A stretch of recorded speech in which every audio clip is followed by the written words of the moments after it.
Okay, I'm on Miller Road, and I'm at the home of Gabella. and Chanel, and this is their backyard.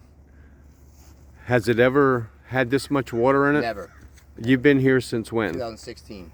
Okay, and it's all pine trees, oak trees. They don't grow in water. Nope.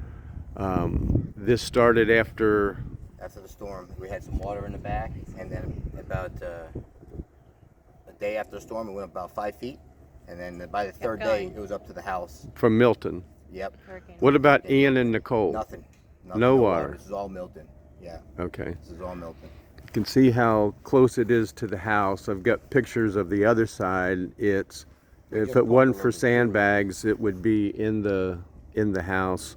A long time ago. Yeah. It would have been I had to pay a lot of money for a company to dig this trench. That's saved it to keep the water out. And this is, how far would you say from Miller Lake are we? Quarter mile. Quarter mile. Yeah. Quarter mile. Yeah. When I thought my GPS was wrong, I said, this can't be a flooded house because number one, it's quarter mile away and on the wrong side of the street. It's not even on the lake side. So we had zero water here until the year 2020.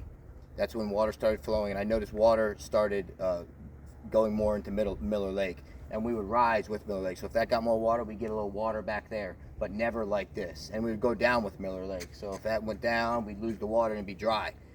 And now this is just inundated with water for no reason. We're not on that lake, but the water table's so high. We've gotten so much water there that it's just flowed here. So now that has to go down for this to slowly go down there. We need to move this water off the property. It needs to be moved. Move the water or move us. Yeah, or move our house. Yeah. Our house and let us pure go. torture. We can't live like this. We have 3 little boys who've been doing it 3 months now. It's killing And us. they're not at an age where we can just like distract them. They don't know what's going on. They're 6, 10, and 13. Like they're seeing what's happening, and we don't have answers for them. Right. The stress is unbelievable. I can't tell you unless you're living it. You won't know it unless you actually go through Come this. here and it makes see you it. sick, and you're having to work. You can't afford to go rent somewhere else. We left for a month. We had to relocate in the first month. We had to go stay somewhere in DeBarry Because we couldn't even get to the house. The house, and it was way worse. You couldn't stay in the house. No septic. You still can't use septic water. It's freezing cold. My family's got to go out and to a camp that our neighbor lives tomorrow. Yeah. You guys have the best neighbors around here. We do. This community. Monica needs an award, like you said. Yeah. Monica needs an award. So that's your shower and restroom because the septic tank he showed me is completely underwater. The drain field. Yeah.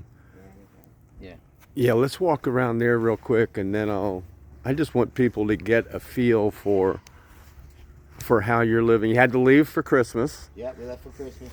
You can't have no one here.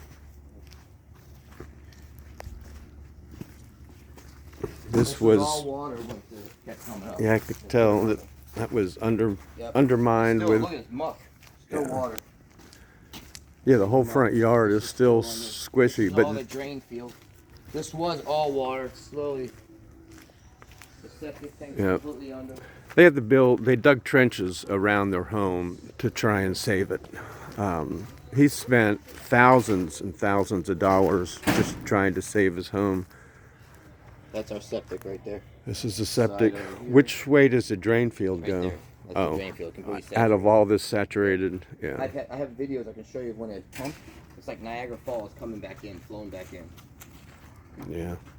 I'm just scared, that at one point our house is just gonna The foundation is slide right to the side or something. It's too wet. Yeah. My kids And are he's here. gonna be on shift when it happens because that's how it always works. Yeah. Things happen when he's on shift. Yep.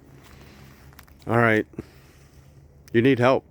We need help. You need somebody to pay attention. We can't do this much more. It's But killing we us don't know what else to do. It's so tough. Like, Right. we can't abandon our home. How many times you have to go to the bathroom at night, pee and make it? You have to come outside to do it. You have to go out in the camper. It's freezing cold. It's dark. There's animals out here. I'm on shift for 24 hours every third shift. My family And your my family's wife here and my alone. 3 boys are home by themselves, and everything goes bad when I'm gone. You know what I mean? So I'm not here to deal with it, and they have to deal with it until I get home the next day. It's terrible. We're trying.